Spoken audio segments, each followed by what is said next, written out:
Welcome, Senator. Please, come on out.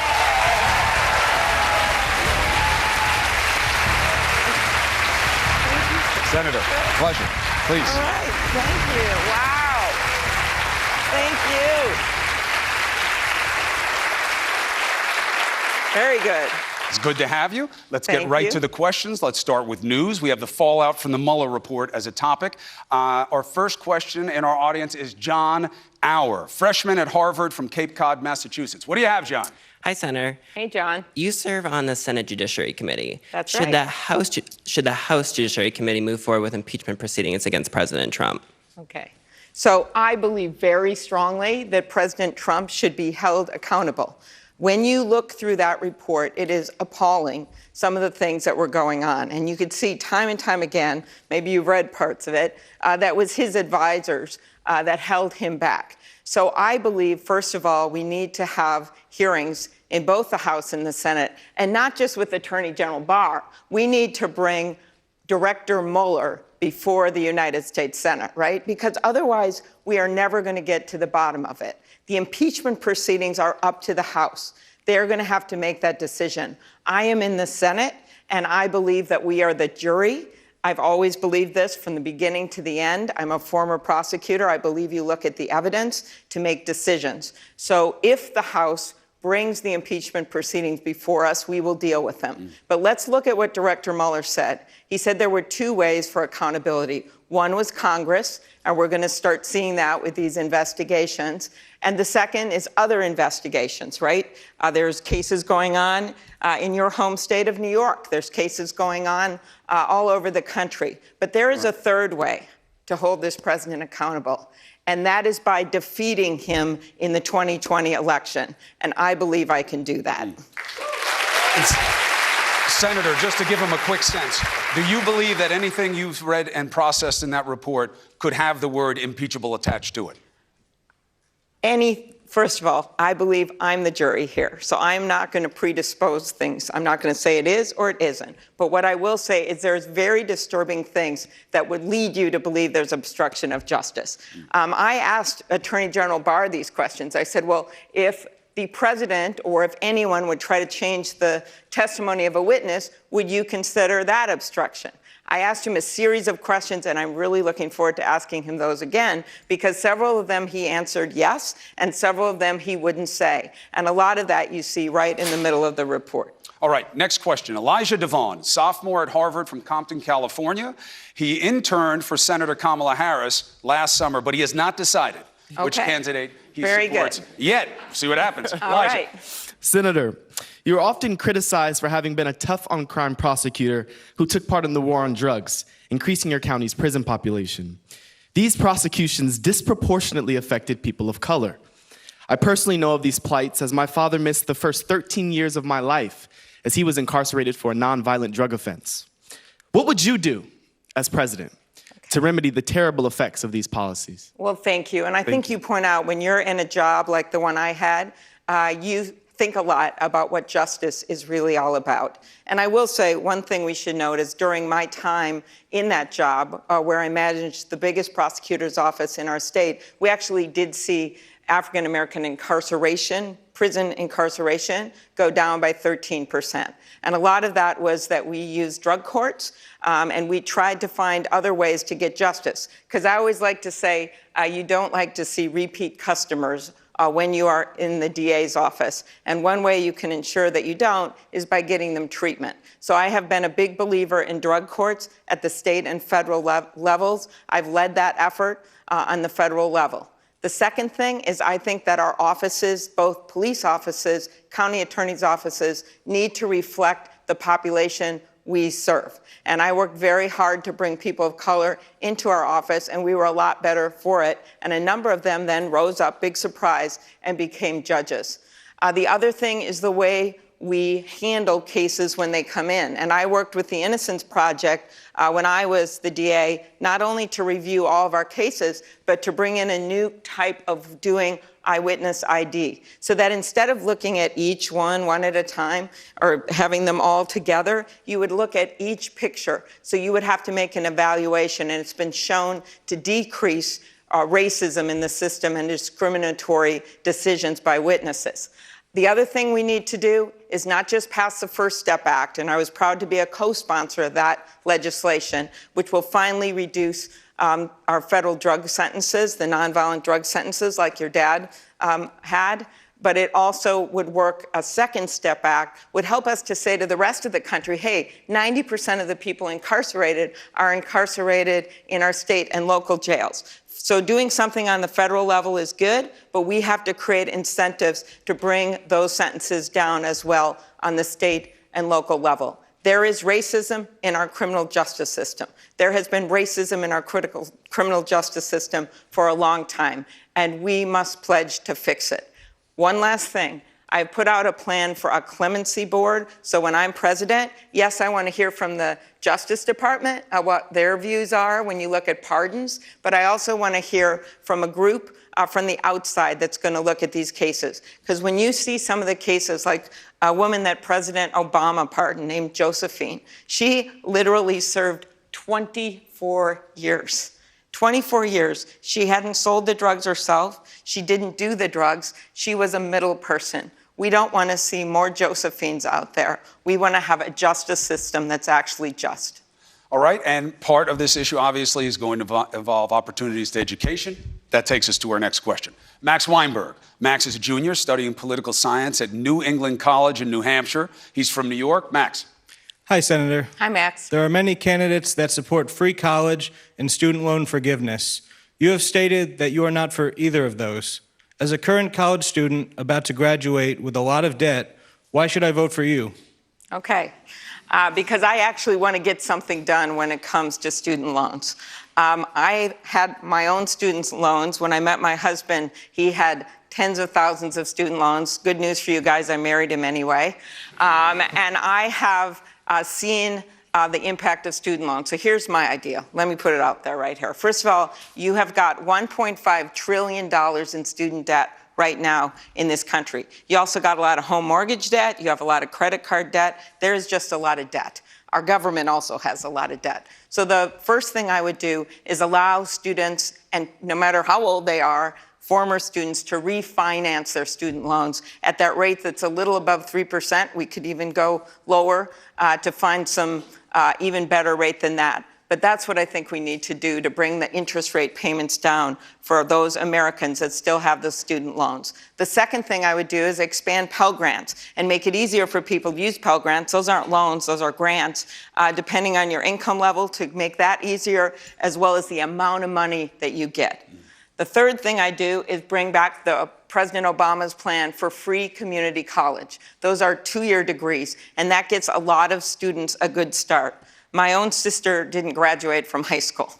She had a hard time then, and she went and worked in manufacturing, and then she later went and got her GED, and then after that, she went to community college and she got her degree there. It took years, and after that she finished her 4-year degree and is now gainfully employed. There are a lot of paths to success in America, but we can all agree that we want to make college more affordable. And I think this is the way we do it. We look at, also there's loan forgiveness. If you go, I hope you follow a lot of people that go in this path of like Senator public service, right? People that go into those careers, that's loan forgiveness. I strongly support that. I think we can do also expand that into in-demand jobs. Yes, so you look like you have a follow-up, Chris. Well, I was listening, and you know, look, this is the audience to have this conversation with. So many of these kids are going to see 6 figures in debt before they'll see 6 figures in salary. It's daunting. So Senator Warren says, we'll forgive the debt. If you make under $100,000, we'll forgive up to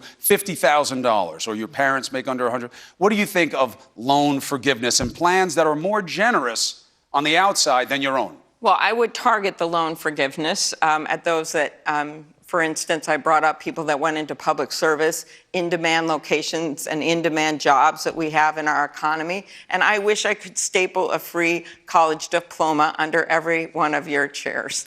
I do. Don't look. It's not there. I wish I could do that, but I have to be straight with you and tell you the truth. And that is that your generation is an incredible generation.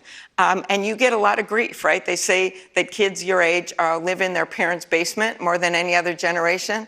Is that your choice? No. It's because we have saddled you with a bunch of debt, with jobs that often don't have benefits with them, all right? They say crazy things about your generation. Some of my favorite ones are that you have contributed to getting rid of paper napkins. Okay, that's smart, because you chose to use paper towels, all right? Or they have said that your generation is getting rid of diamond rings. Well, that's because you have too much student debt, all right? So you go through all these things, and what I see in your generation is the least racist generation we've ever had in this country. It is the most diverse generation that we've ever had in this country. It is a generation that cares most about the world around them than we ever have had in this country. So you deserve more than to be settled with more and more debt, all right? So everything that I have proposed to you, I have found ways to pay for it that I think makes sense, that we can actually get done.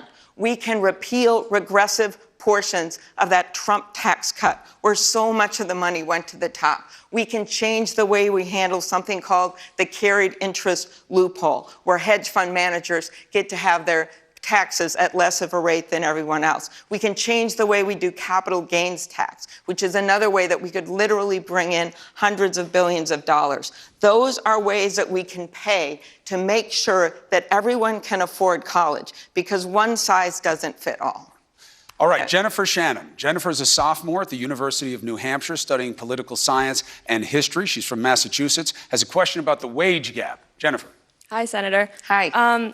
A man who is equally or lesser qualified than I am will automatically make more money than me. So my question is, what will you do to close the wage gap and make sure that women are paid at a fair rate? Right. Pass the Equal Pay Act. That would be a very good thing. We already passed the Lilly Ledbetter Act. That was something that we were really proud of, that made it easier for women to contest these kinds of cases when they're in the workplace. I think also making it easier for women to get the kind of jobs they should. I would love to pass the ERA, right? Get that cemented into law across the country, and then make sure we have role models across the country. Because you know that movie, Hidden Figures? I love that movie, all right? But women leaders, African-American women especially, shouldn't be hidden figures anymore. They should be real leaders in the boardroom. They should be leaders in the US Senate, like we're already starting to see, and they should be leaders in the White House. And when you have a woman president, I have a funny feeling we're finally going to get child care policy done in this country, right? We're going to make the kind of changes that we want to see to make it easier for working families and for everyone to achieve things. Because otherwise our economy is going to be stagnant if everyone can't have a seat at the table. Because the old joke we always used to say for women candidates is that if you're not at the table, you're on the menu. So that's what's happened. All right, and one of the things that applies most evenly across the country, no matter what you make, healthcare. And we have a question on that from Graham Macklin, sophomore at Harvard, studying economics. He's from Massachusetts. What's your question? Thank you. Senator, in a perfect world, which country's healthcare system would you like to see the U.S.'s most closely resemble? And what specific policies do you plan to take to move in that direction? Okay, well, I'm not going to pick a particular country just because I think our country can be the best if we make some changes.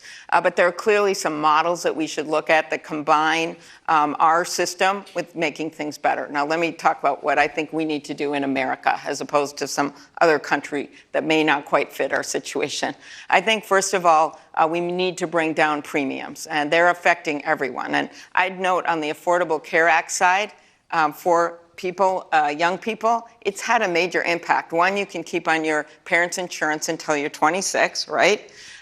Two, we've seen half of the young people who are uninsured, they've become insured because of the Affordable Care Act, which is a big deal. And three, 1 out of 6 of you actually have pre-existing conditions. So if we get rid of the Affordable Care Act, which is what this president is trying to do, all of those benefits will go away. So my first focus is making sure we keep that in place, but we improve it by bringing premiums down. You can do that many ways. One of my major proposals is to bring back that public option idea that's been floating around that should have been put in the first place. That gives you a choice. You could do it with Medicaid, you can do it with Medicare, so that you have a less expensive option to pick from.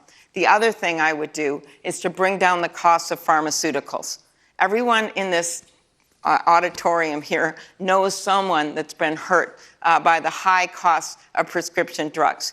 My own daughter has allergies, and she carries an EpiPen everywhere she went. So when I saw that cost of EpiPens double, triple, quadruple, like we saw a few years back, I took it on. I took it on social media. I took it on at the State Fair booth. I took it on TV. And we won that fight.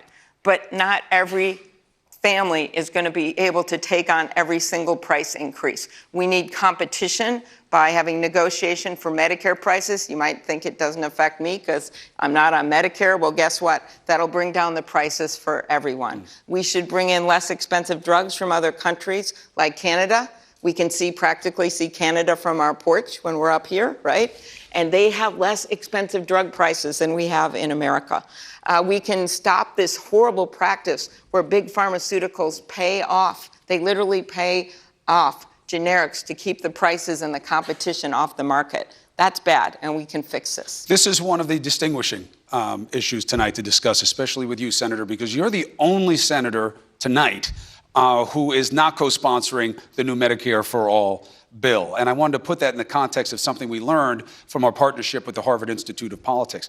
The youth poll says that the majority of likely young voters are for it. So this audience, 52% of the likely voters here for Medicare for all. You're not. What's your sell? Okay, let me go.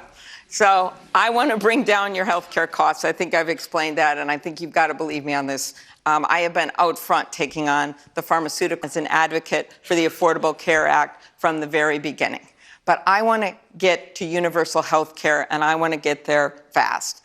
And one of the ways we do that is, first of all, we can immediately do something to bring down those premium prices with something I'm not going to go into, but it's cost sharing, something, by the way, Senator Shaheen, the great senator from New Hampshire, has worked on, as well as reinsurance. But then the next big thing is to get that public option in place, because then you don't have any middlemen. You have competition. You have people that will go over there. And I believe in big ways once you have that set up in the right way, which is why the insurance companies were fighting against it. And that is a way you get there without suddenly dismantling the entire system, which was very difficult to do when we put the Affordable Care Act in place. If anyone remembers that, you guys were pretty young. It was a few years ago, but it was a hard thing to do. And what I want to do is, what do the doctors say? Do no harm.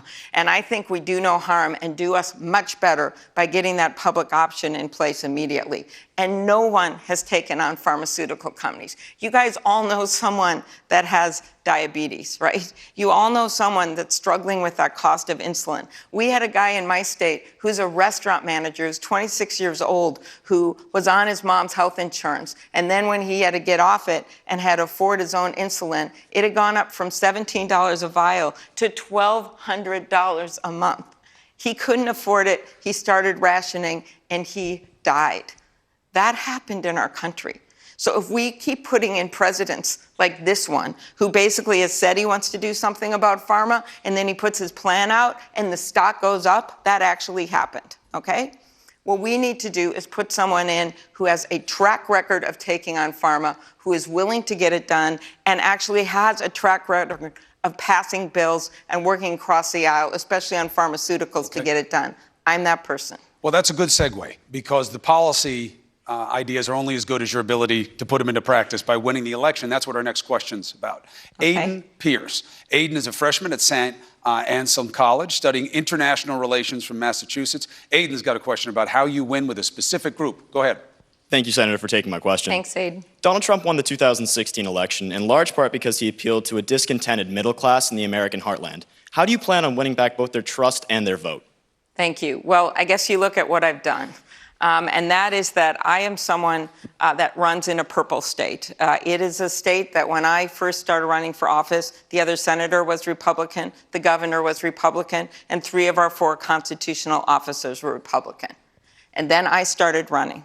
And every single time I have run, I have won every single congressional district in my state, including Michelle Bachmann's, okay?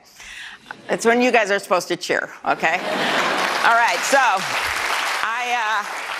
I didn't do that by selling out on my principles. I did that by going not just where it's comfortable, but where it's uncomfortable. I did that by meeting people where they were, by going to farms, by going to small town cafes, by winning the right way. And they didn't agree with everything that I've said, and they still don't, but they trusted me. They trusted me with their money, they trusted me with their ideas, and they trusted that I was going to go to Washington to have their back. And I think we need that kind of message. We need that kind of messenger if we're going to win this. And just last election in 2018, Donald Trump had almost won our state. That's why I just went back there 2 weeks ago. I came back 2 years later and won 40 of the rural counties that he won. I think that it is not just the middle of the country, it's really the entire middle class across the country, that we have to have policies and ideas and bread and butter ideas that show that we have their back. And it doesn't matter the color of anyone's skin, if we need to show we have their back. And the problem is that message got lost because Donald Trump likes to divert you every single day, right? You know what he does. He sends out a tweet to try to control the message. Well, when he did that to me, when I announced my candidacy in the middle of a blizzard, and he made fun of me for talking about climate change, by the way, happy Earth Day, when he made fun of me for doing that, I said, hey, Donald Trump, the science is on my side, and I'd like to see how your hair would fare in a blizzard. You know, Mr. Umbrella Man, okay? Right. So the point here is that, yes, what happened in 2016, we had a great candidate with great policies. We had Russia coming in, invading our election, which we've learned more about in the Mueller report. And by the way, I don't care if they do it with tanks or they did it with missiles. This time they did it to our election, and they did that. We had never run against anyone like Donald Trump. Well, we learned how to do that in 2018. And that means, yes, sometimes standing your ground in your values, sometimes ignoring him, and sometimes using a little humor, all right? Because a lot of things he says are just completely absurd, and we need to take it to the people in Minnesota and Wisconsin and across the country, and that's how we win this election. All right, let's use that as the end of round one. Welcome back to CNN's special Democratic presidential town hall event with Minnesota Senator Amy Klobuchar. The first of 5 presidential town halls tonight. We are just getting started. What a range of great questions in that first round. I think we'll match it and better it this time. Let's start with Thomas Satterthwaite. He's a sophomore at Harvard from Rhode Island. Thomas, your question is about frozen pizza. It is. Okay. Hi, Senator. Hi. In 2010, you petitioned the USDA to keep frozen pizzas in school lunches, therefore allowing for the sauce to be counted as a vegetable in order to support the business of a Minnesota frozen foods company. Amid the obesity epidemic that has plagued this country for decades, to what extent do you believe that the financial interests of corporations in your home state should outweigh the health of America's next generation? Okay, well, that's a big question. Thank you. First of all, I made clear in a New York Times article a few years later when I was asked about that it was just a letter that I had sent. We were in the middle of the downturn, and it was a little more, I would say, complex in terms of the language, but it's a fair criticism. And so I said I regretted sending that letter. It was about trying to keep a company afloat in a really small town that employed a bunch of people. But I think that nutrition is paramount for this country, and that's why way before I was running for president, I said that that was a mistake, all right? So let's talk about the bigger issue, which is nutrition. And that is that we need to have healthier foods in kids' lunches. We need to have healthier foods available to people no matter how much money they have. And that's why, as a member of the Agriculture Committee and one of the few members of that committee that's running for president right now, I have been a major advocate for better school lunches, more nutritious school lunches. I actually had a bill also for preschool school lunches to make sure that those are more nutritious as well. What does that mean in the context of frozen pizza? This will be unpopular with this crowd. They think frozen pizza is a food group here. Okay. But do you think it should be allowed in school lunches? It is. I'm not sure what the status of it is right now. If this was about how it was counted, like was it counted as a vegetable? No, I didn't think that frozen pizza with tomato sauce on it, I do not believe should be counted as a vegetable. Let me make that clear. But no, I get it. But should it be in lunches?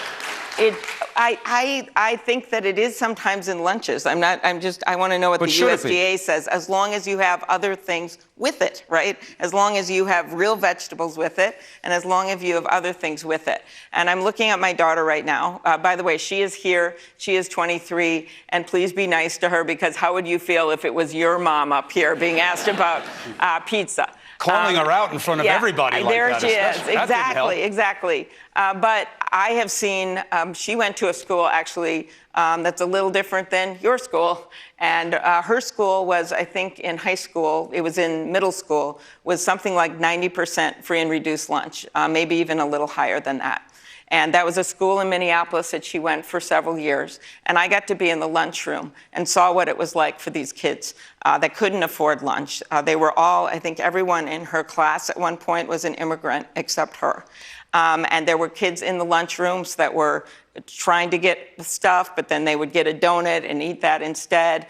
A lot of the kids were getting stuff out of the vending machines to bring home for dinner. That's happening right now in America. And I know because my daughter only went to public schools, and for a number of years she went to public schools that were, the vast majority were free and reduced lunch. So you asked me where this comes from and why I brought it up, because I've lived it. I've lived it, and I know how important it is for these kids. All right, so let's talk more about education. Our next question is from Adriana Fernandez.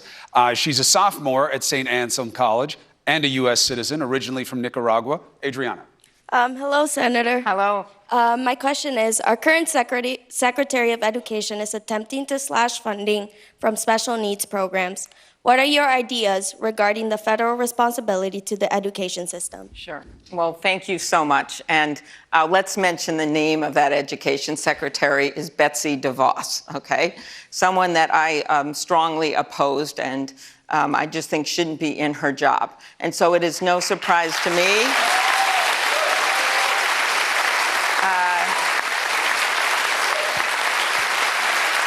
It is no surprise to me that these things keep happening. And she not only has tried to defund special education, but she also tried to get rid of the Special Olympics funding, if you watched any of this. And I think we noted that literally just a few trips back to Mar-a-Lago and back with the president would have actually funded the Special Olympics funding. That is a true statistic. So I think our job in government is to represent everyone. And it is particularly to represent people that maybe can't write a check themselves, right? Or maybe can't even write themselves. Or maybe need help. Maybe they're in a wheelchair. Maybe they have physical disabilities. Maybe they have mental disabilities. But our job is to stand by them. I remember being in a small town parade in Minnesota a few years ago, and a mom was pushing a baby carriage, and she pointed at her toddler, and she said, "This is my boy. He's only 3 years old, and he has Down syndrome. This is what a pre-existing condition looks like." And that was the moment that I thought to myself, okay, what we've been saying out here about pre-existing conditions, finally people know what it means. It means things like disabilities. It means things like if you're a victim of domestic violence. It means things like you have diabetes, or you have cancer, or your mom had a certain disease. So we not only need to stand up when it comes to disability funding, including education funding with IDEA, and you probably know what I'm talking about here, but it is the federal government putting mandates on the states and that not putting the money with it. But we also need to stand up when it comes to health care for people with disabilities. And when you check these things off, what this administration has done, they want to get rid of the Affordable Care Act and those protections. That hurts the disability community. They want to reduce the funding for special ed and for the Olympics, which they then had a reverse on because there was such a public outcry. That hurts people with disabilities. And they haven't done anything to fund education for people with disabilities. So I give them, since you're all students, an F. All right, you mentioned earlier, Senator, it's Earth Day. On that issue of climate, I want to bring in Madeline Woods, a senior at Harvard from Colorado. She was raised on a wolf sanctuary with environmentalists and conservationists. Okay, that is like super unique. So, hello, Madeline, Hello. and congratulations on that. Oh, thank you. I didn't have much choice in it, but thank you. It was a great childhood. So speaking of the climate, you backed Alexandria Ocasio-Cortez's Green New Deal. Now, while I was raised on a wolf sanctuary, I actually come from a very rural, isolated town where people criticized the Green New Deal and found it laughable that they were being told how to care for their environment by people from large cities. So I know you have a lot of rural voters. How do you plan to include rural communities in the discussion on climate change? Okay, that is really a great question, thanks. So, it's Earth Day. And for too long, we have been debating whether climate change is happening. My favorite moment of this when John Oliver finally decided to put 100 scientists on his stage in white coats. 99 of them were on one side and 1 was on the other, to show that the scientific community says it's happening. And I think what's important, as you look at the goals in the Green New Deal, and no one thinks we're going to dot every I and cross every T in a short period of time, but we need those goals. We need, as a nation, to come behind goals. We need the energy of young people and people that really want to move on climate change. So this is what I say to my rural voters. I say, look at what's in front of you. Because for too long, we've been talking about it, I think, of more of a coastal issue, which is true. Rising sea levels, you just saw the Greenland ice sheet again was in the news today, hurricanes, but let's talk about it for the middle of the country where we need the political support. And I personally think someone from the heartland could do a pretty good job of that. What do we see in front of us? This is what we see. Floods all over Iowa, Nebraska, and Missouri. This is important, so I'm going to finish this. We have got, I feel you creeping over my shoulder. I don't know, not in a Trumpian manner. Yes, good. Just like you're there and like, and this is like really, really important. So this woman in Iowa, Fran, she is literally standing with me with binoculars on, looking at her house, which is submerged under water. And she says to me, this is where I live with my husband and my 2 4-year-olds. And I said, well, is the river right there? Because it was okay. She says, no, the river is 2.5 miles away. Ours is a house that's over a century old. There's still horsehair in the plasters. But this time, for the first time, the water came in to my house. That's climate change. Or you look at the wildfires in Colorado or Arizona, or you think of that dad in Northern California outside of Paradise who's driving his little girl in the car with their house presumably burning behind them, and the flames are lapping over their car, and he's singing to her to calm her down. Climate change isn't happening 100 years from now. It's happening right now. And that's why, as your president, on day 1, I would get us back into the International Climate Change Agreement. All right? That's day 1. On day 2 and day 3, I would bring back the clean power rules that the Obama administration worked out that will make a big dent in this. I would bring back the gas mileage standards that they just left and said, oh, sorry, I know you car companies are ready to do it, but guess what? You don't have to. That's what they did. And I would propose sweeping legislation for green buildings and new ideas. And we need to do this because guess what? It's you guys, not me. It's my daughter and you guys that are going to be inheriting this earth. And that's why we need you on the front line. All right? Okay. Our next question is actually one I've never heard before in one of these town halls. That really bodes well for me. No. I think I'll sit down. No. Okay, yeah, okay, no, what is it? If we're coming from a reporter, then you got to worry. But this is a young man named Zach Smith. He's a freshman studying politics at St. Anselm College from Massachusetts. What's your question? Good evening, Senator. Good evening. My question is, what is one aspect of your life as a politician that you wish the public better understood? Okay, that's a really good one. So, my life as a politician.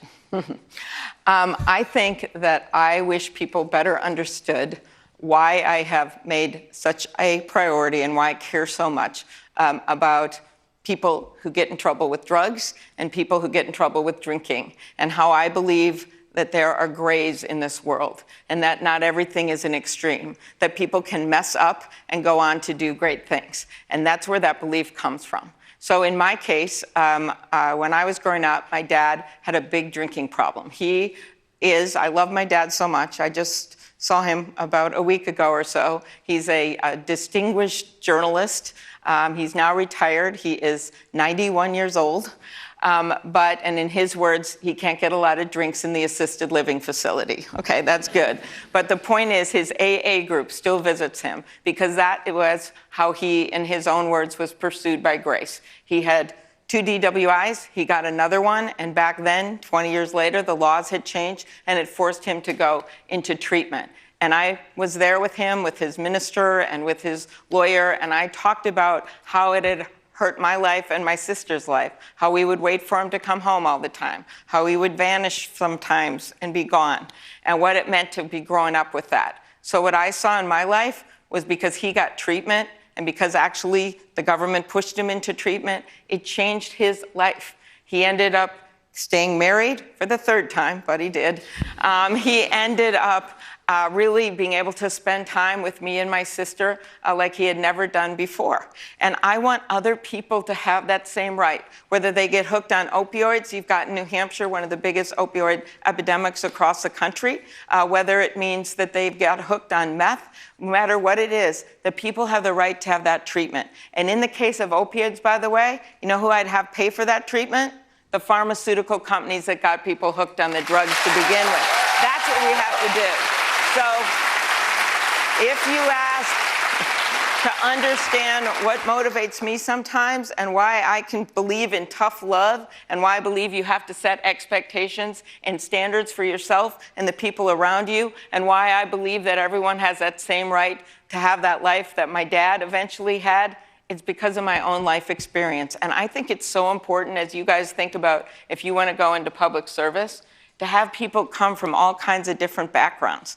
You know, we have in the Senate people that grew up pretty rich, and then we have people like me, whose grandpa was an iron ore miner who had to quit school, and a dad who struggled with alcoholism, and a mom who was a teacher who taught school till she was 70 years old. She taught 2nd grade because she didn't have enough money because my parents got divorced. Okay, that's my life, and somehow I ended up being elected as the first woman senator in the state of Minnesota and a candidate for president of the United States of America.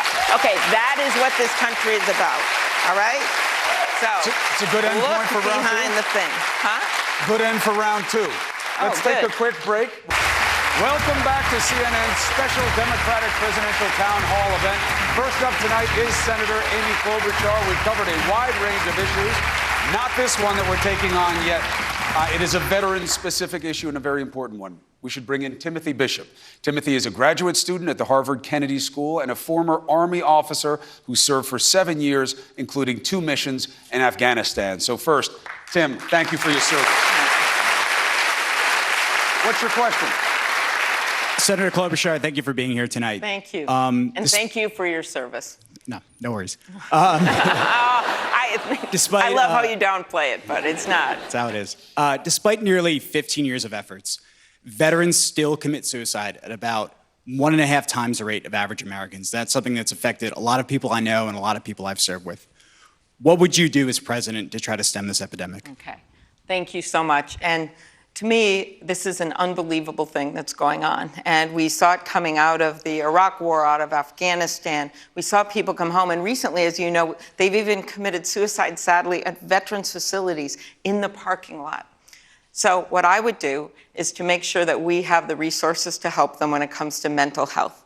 Being sick physically should be treated the same as being sick mentally, all right? And that means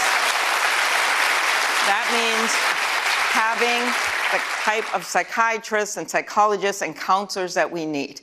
That means things like the broader subject for all people. It is the mental health parity bill that the former senator from Minnesota, who we sadly lost in a plane crash, Paul Wellstone, worked so hard on. And that simply says that insurance companies have got to handle mental health things just like they handle physical health things. So that's one thing for everyone. But when it comes to our veterans, a lot of them, as you know, go home to small towns across America. Sometimes they don't have the kind of access, especially if they're in the Guard and Reserve. So they're just coming back sporadically to our VA facilities. So we have to do a lot better job of when they're coming back to evaluate them, to see what they need, to touch base with them. If they don't have a facility near them, to make sure they can see other doctors and counselors and others to help them.